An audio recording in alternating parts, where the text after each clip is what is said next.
여러분 한번 따라할까요? 하나님께 가까이 하는 것이 복입니다.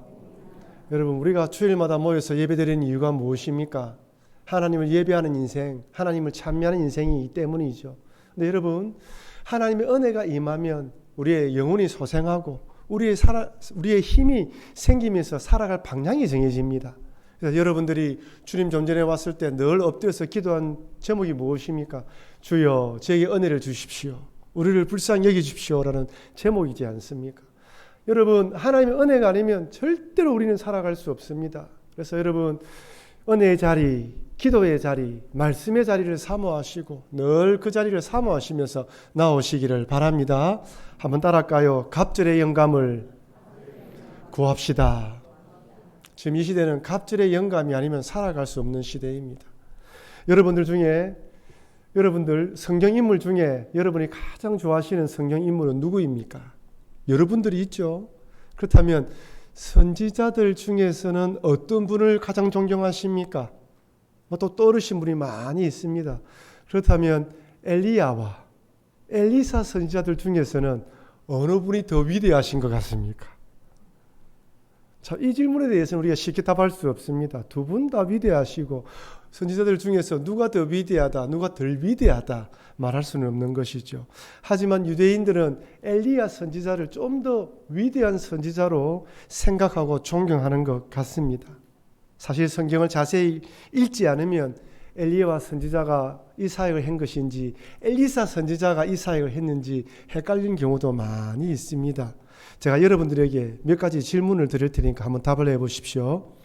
엘리사 선지자의 서성은 엘리야이죠. 이건 다 아시는 내용들입니다. 오늘 성경을 읽었죠. 그렇다면 문둥병 나만 장군에게 요단강가에서 7번 씻으면 나을 것이라고 말한 선지자는 누구입니까? 엘리사입니다. 엘리사. 그리고 또 묻겠습니다. 대머리라고 놀림을 받고 심판을 선포하여 암곰 2마리가 42명의 아이들을 죽게 만든 선지자는 누구입니까? 엘리사입니다. 야가 나왔는데 마지막입니다. 좀 어려울 수 있습니다. 마지막으로 한 선지자의 아내가 남편이 죽어 빚을 얻었는데 빚을 준 사람이 빚을 못 갚는다고 아이들을 종으로 삼으려고 했습니다. 그때 그릇을 빌려 오라고 해서 그 그릇마다 기름을 채워서 빚을 갚게 해준 선지자는 누구일까요? 소리가 작습니다. 엘리사입니다. 여러분 헷갈리죠? 엘리사 선지자와 엘리야 선지자 사역을 자세히 읽지 않으면 헷갈립니다. 하지만 엘리사 선지자도 엘리야 못지않게 위대한 사역을 행했으며 참 놀라운 능력을 행했던 선지자 중에 하나입니다. 엘리사 선지자는 엘리야 선지자가 불말과 불병거 그리고 회오리 바람으로 하늘로 올라가실 때 갑절의 영감을 달라고 기도하면서 엘리야를 이어서 활동했던 선지자입니다. 그런데 그가 활동했던 그 당시는 2배로 부패하고 타락하고 어두운 시대였던 것입니다. 그래서 저는 오늘 말씀을 통해 왜 엘리사가 갑절의 영감을 달라고 했는지 살펴보면서 오늘 살아간 우리들도 갑절의 영감을 구하자는 주제로 말씀을 나누려고 합니다.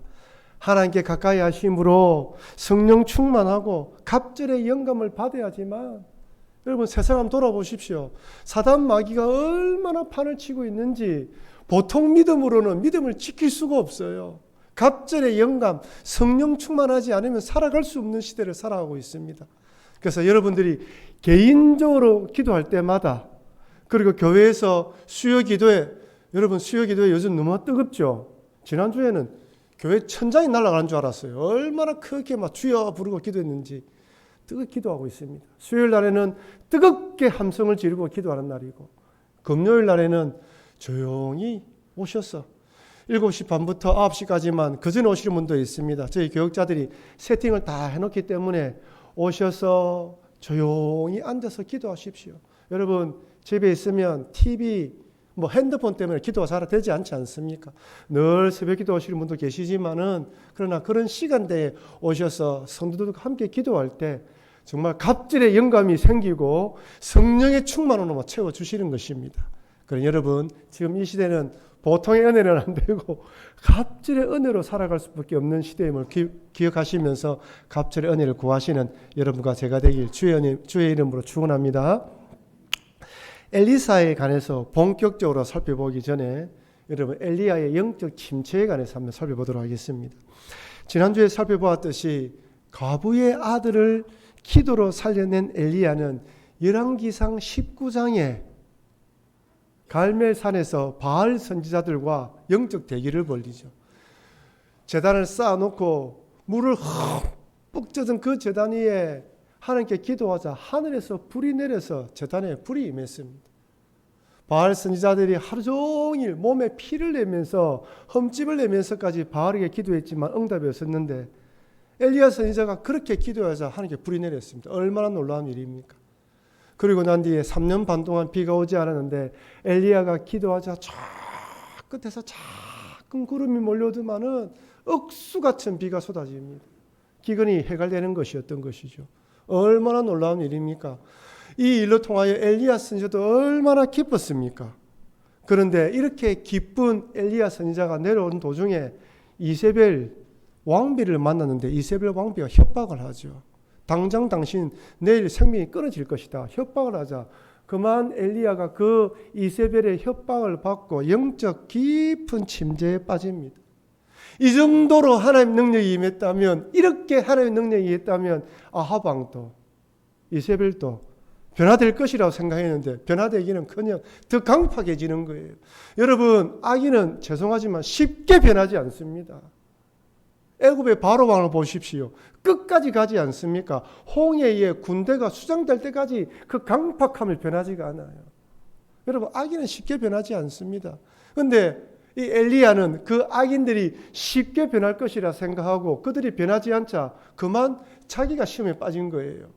여러분, 많은 분들이 있고 나와 교제하는 분들이 있지만요, 하나님께서 나를 통하여 은혜 받게 하시는 분이 있고 나와 무관하게 또 다른 사람을 통하여 그 사람이 은혜 받는 경우가 있습니다.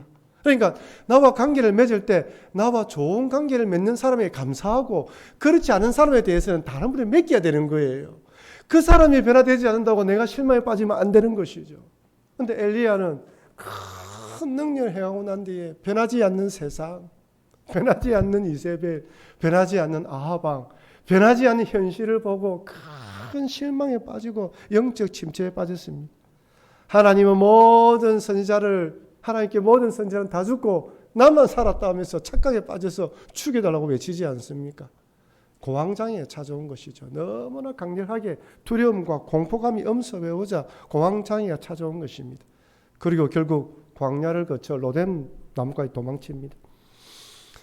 여러분, 여기까지 우리 다른 내용입니다. 이 다음부터 한번 생각해 봅시다. 이렇게 엘리야가 영적 침체에 빠졌다면 어떤 일이 일어날까요? 먼저 이세벨과 아합 왕에서 살펴봅시다.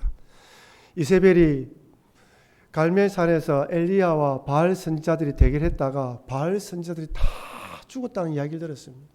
그리고 백성들이 하늘에서 불이 내려오는 걸 보고 하나님께로 마음을 돌이키려고 한다는 소식을 들었을 것입니다. 어떤 마음이 들었을까요? 이제 망했다. 이제 바알 선지자 모든 건 다 끝났구나. 이런 생각을 가졌을 것입니다. 그런데 이세벨이 엘리야를 협박하자 엘리야가 그만 깊은 영적 침체에 빠지고 공황장애에 빠지면서 도망쳤습니다. 여러분, 모든 사람의 시선이 엘리야께를 향했다가 엘리야가 도망치는 걸 보면서 시선이 어디로 향했을까요? 이세벨이에요. 영적으로 큰 분위기가 일어나서 하나님의 은혜가 크게 임했다가 그런 능력이 임했는데 이제는 영적으로 분위기가 찬물을 끼얹는 것처럼 첨잠해지고 이세벨을 향합니다. 와, 이세벨이 엘리야보다 더 강하네. 사람들의 시선이 엘리야에게서 이제 이세벨로 옮겨갑니다. 그래서 여러분이 스스로 믿음이 있다고 생각하시는 분들은 믿음을 굳세게 지켜야 돼요. 여러분을 바라보고 저분을 바라보며 사람을 바라보며 신앙생활하는 것은 아니지만 저분이 그런 상황 가운데 믿음을 굳건하게 지키는 걸 바라보면서 힘을 얻는 사람들이 있어요. 그래서 여러분들이 쓰러지면 안 됩니다. 여러분들이 믿음의 자리에서 굳건하게 써야 돼요. 때로는 힘이 들고 어렵고 포기하고 싶은 생각이 들더라도 그 자리를 지키면 주변의 사람들이 같이 지키는 것입니다. 그런데 엘리야가 도망치자 지금까지 이런 업적들이 모든 것들이 한순간에 다 사라져 버리는 거예요. 두 번째로 엘리야의 생도들은 어땠을까요? 지금 기근으로 인해서 모든 게 먹고 살기 힘든 시기에 있었는데 엘리야도 그렇게 먹고 살았단 말이에요. 그렇다면 엘리야의 생도들도 힘든 시대를 보내고 있었습니다. 이세벨이 여호와의 선지자를 죽일 때 하나님의 은혜로 살아남은 생도들도 지금 숨어서 앞으로 어떻게 일이 진행될지 기도하며 지켜보고 있는데 갈멜산의 이야기를 듣고 큰 소망을 가졌습니다. 이제 하나님의 큰 부흥이 오는가 보다 생각하며 힘을 얻는 거예요. 그런데 엘리야 선지자가 도망칩니다. 어떤 마음이 들까요? 이 엘리야 선지자를 따랐던 모든 생도들도 큰 힘을 잃을 수밖에 없는 것이죠. 큰 좌절과 실망에 빠질 수밖에 없습니다. 이제 이세벨은 더욱더 득세할 것이고 하나님의 사람들은 더욱더 힘을 잃게 됩니다. 이것이 바로 엘리야가 영적 침체에 빠지면 안 되는 이유였는데 영적 침체에 빠지면서 이런 분위기가 형성되는 거예요. 그러니 하나님이 이 엘리야를 그냥 죽여달란다고 데려갈 수가 없는 것입니다. 엘리야가 다시 힘을 얻어서 사역할 수 있도록 도와주시는 것이죠. 열왕기상 19장 15절 16절 말씀을 같이 한번 읽어보도록 하겠습니다. 여호와께서 그에게 이르시되 너는 내 길을 돌이켜 광야를 통하여 다메섹에 가서 이르거든 하사엘에게 기름을 부어 아랍의 왕이 되게 하고 너는 또 님시의 아들 예후에게 기름을 부어 이스라엘의 왕이 되게 하고 또 아베므라 사바스의 아들 엘리사에게 기름을 부어 너를 대신하여 선지자가 되게 하라. 하나님께서 엘리야에게 힘을 주시면서 아람의 왕을 새로 임명될 왕에게 기름 붓게 하고 아합 왕의 뒤를 이어서 왕이 될 예후에게 기름 붓게 하고 자기를 대신해서 엘리사에게 기름 붓게 하십니다. 우리 여러분 성경을 읽으면서 여러분 중에서는 아마 엘리야가 이렇게 기름을 붓고 금방 하나님께로 간 걸로 생각하지만 그렇지 않습니다. 아합 왕이 죽고 아합 왕의 아들이 왕이 되고 그 다음에 아합 왕의 동생이 왕이 될 때까지 살았어요. 좀 사역을 하다가 올라가십니다. 어쨌든 하나님께서 엘리야에게 힘을 주셔서 새로운 사역을 감당할 수 있도록 주십니다. 그러면서 엘리사에게 기름을 붓게 하는 것이죠. 그렇다면 여러분 엘리야의 뒤를 이어서 사역을 해야 되는 엘리사는 어떤 마음이었을까요? 아마 모세의 뒤를 이은 여호수아와 같은 마음이지 않았을까요? 하지만 상황은 더 좋지 않습니다. 모세는 가장 왕성할 때 그리고 영적 침체도 없이 백성들 건강한 몸으로 모든 사항들을 맡겼습니다. 여호수아에게. 하지만 지금 엘리사는 엘리야가 영적 침체에 빠져 있다가 자기의 기름 부음을 받은 거예요.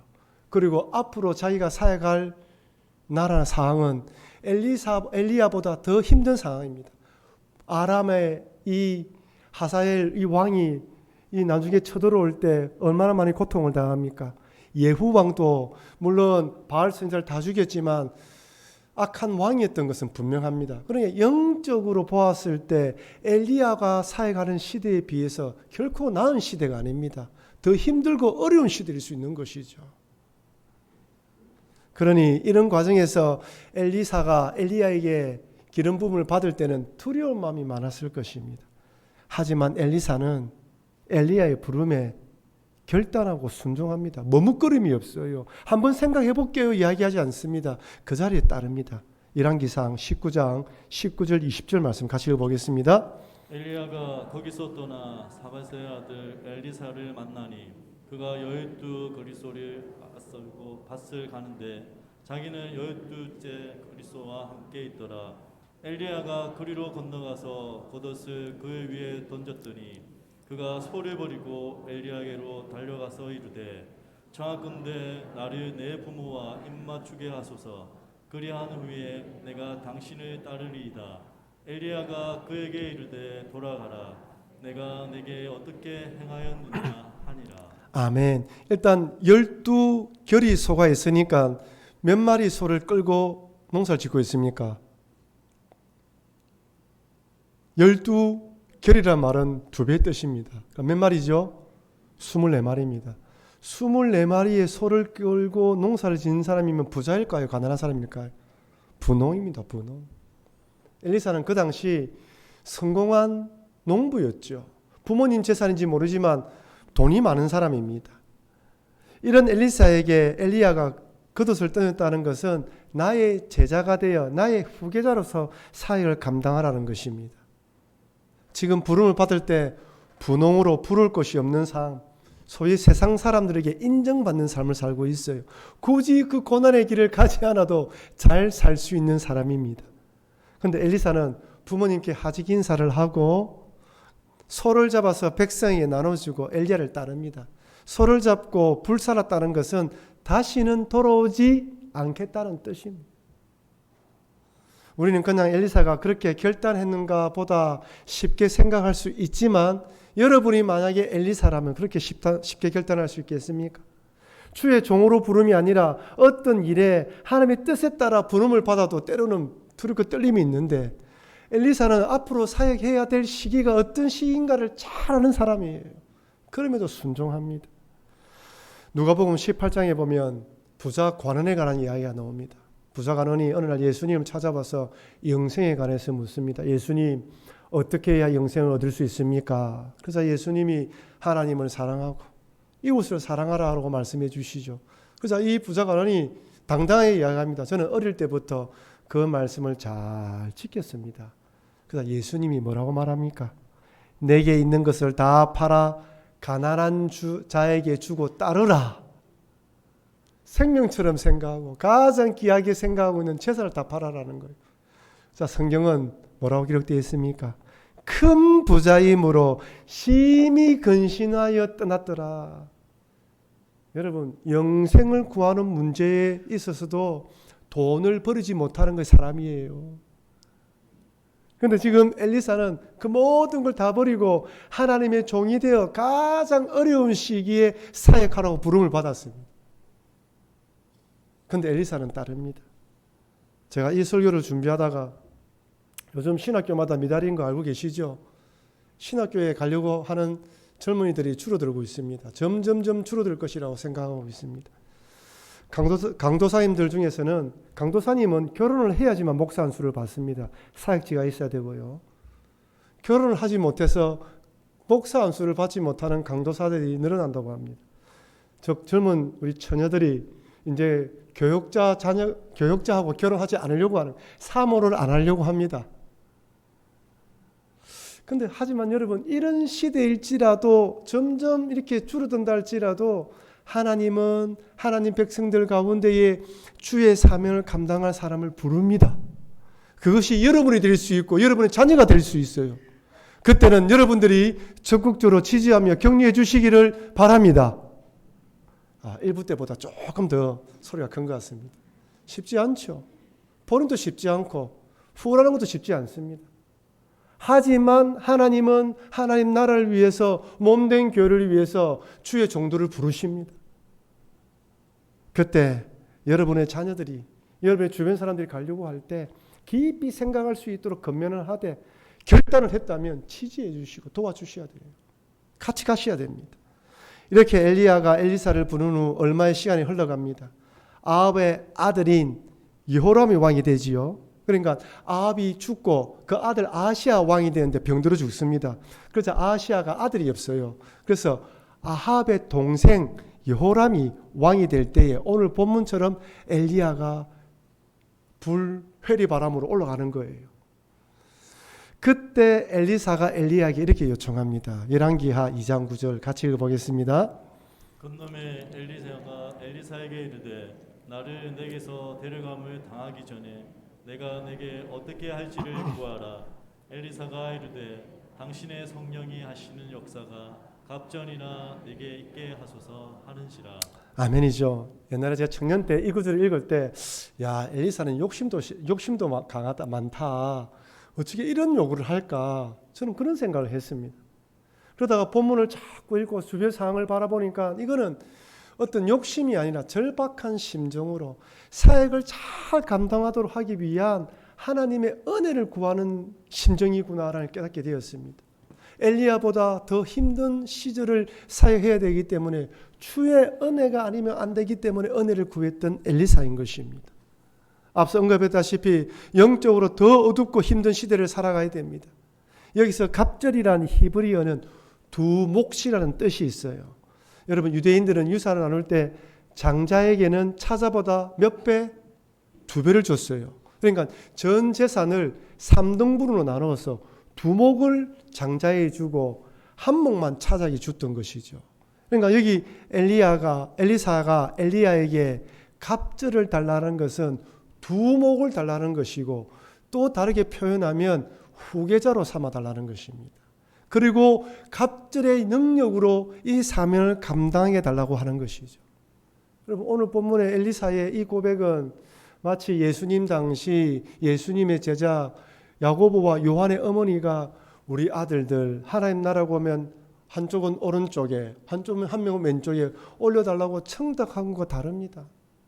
제가 여러분들에게 우리 성령 충만함을 구합시다 라고 이야기하는 것은 성령 충만해서 우리가 잘 살고 잘 먹자는 것이 아닙니다. 어려운 시절 때 믿음으로 이겨나가고 믿음으로 힘을 내자고 말씀드리는 것입니다. 스승인 엘리야 선지자보다 더 강팍하고 타락한 시대의 사역을 해야 하기 때문에 갑절의 능력을 구한 것이죠. 능력의 선지자 엘리야가 많은 이적과 능력을 보였음에도 아합과 이세벨 같은 사람들은 눈껍정하지 않는 시대를 살아가기 때문에, 여러분 오늘 동일하지 않습니까? 교회에서 또한 우리가 아무리 복음을 전해도 얼마나 강팍한지 눈 깜짝 안 하지 않습니다. 요즘은 이런 시대이기 때문에 우리가 하나님의 능력을 구해야 됩니다. 갈멜산 이후 머뭇머뭇거리던 주의 백성들이 돌아오려고 하다가 다시 이렇게 회개하려는 시점이기 때문에 더 은혜가 필요하고 능력이 필요한 것이에요. 오늘날 우리가 처한 상황은 엘리사처럼 갑절의 능력이 아니면 사명을 감당할 수 없는 시대라고 생각됩니다. 하나님 믿는 백성들도 하나님 믿는다 하면서도 만몬신 앞에서 고개를 숙이는 자들이 점점점 더 늘어납니다. 그리스도인이지만 물질과 세상적인 것으로 비교해서 좀 많이 가졌다고 교만하거나 못 가졌다고 낭망하는 그리스도인이 많아지고 있어요. 이만큼 살기 좋아졌기에 얼마든지 감사할 수 있지만 상대적으로 비교하면서 상대적 박탈감으로 나는 없다라면서 하나님께 감사하는 마음이 잃어버리는 시대입니다. 우리가 젊었을 때 청년의 수련할 때마다 백두와 한라까지 그리스도의 십자가를 전하자면서 기도했는데 지금은 그런 기도를 하지 않는 시대예요. 이런 시대를 믿음으로 살아가기 위해서는 엘리사처럼 갑절의 은혜를 구해야 됩니다. 엘리사의 갑절의 영감은 신약의 표현으로 빌리자면 성령 충만을 의미합니다. 바울은 에베소서에서 이렇게 권면합니다. 에베소서 6장 18절 술 취하지 말라. 이는 방탕한 것이니 오직 성령으로 충만함을 받으라. 여러분 여기 술 취하지 말라는 무슨 말입니까? 말 그대로 술 취하지 말라는 뜻도 포함되어 있지만 더 넓은 의미로 술로 대변되는 세상에 취하지 말라는 거예요. 술로 대변되는 세상의 문화에 흠뻑 빠지지 말라는 것입니다. 내가 그리스도인이라는 정체성을 잃어버리면서까지 세상에 푹 빠져 살지 말라는 것이죠. 세상에까지 빠져서 취한 삶을 살지 말고 성령으로 충만하여 시와 찬송과 신령한 노래로 서로 화답하라는 것입니다. 여러분, 우리가 세상에 푹 빠지면 세상 관점으로 모든 것을 판단하게 되어 있습니다. 세상에 푹 빠지면 모든 일의 중심이 나 중심이 돼요. 하나님 중심이 절대로 되지 못합니다. 코로나 이후 함께 모여서 예배하는 신앙생활의 패턴이 무너지면서 더더욱 성령 충만하지 못하고 있습니다. 모이기에 더 힘써야 되는데 그러지 못한 시점을 가지고 있는 상황입니다. 이럴 때일수록 엘리사처럼 갑절의 영감, 성령 충만함을 구해야 됩니다. 모여서 기도할 때마다 하나님께 갑절의 영감을 내려달라고 기도하고 성령으로 충만하여 세상을 이기는 그리스도인이 되어야 됩니다. 그렇지 않으면 나도 죽고 나의 가정도 죽고 교회도 죽고 우리나라도 죽는 그런 안타까운 상황이 벌어질 수 있습니다. 사랑하는 성도 여러분, 엘리사가 활동해야 하는 시대는 그 어느 시대보다 영적으로 타락하고 어두운 시대였습니다. 갑절의 영감이 아니면 잘 감당할 수 없기에 갑절의 영감을 달라고 기도했습니다. 어찌 보면 오늘을 살아가는 우리들도 갑절의 영감, 성령 충만함이 아니면 결코 믿음으로 살아갈 수 없는 시대를 살아가고 있습니다. 그런 여러분, 하나님께 갑절의 영감을 달라고 기도하면서 더욱더 모이는 일에 힘쓰고 기도하는 자리, 말씀의 자리, 은혜의 자리에 나오셔서 기도함으로 하나님 주시는 갑절의 능력으로 이 어려운 세상을 믿음으로 승리하시는 여러분과 제가 되길 주의 이름으로 축원합니다.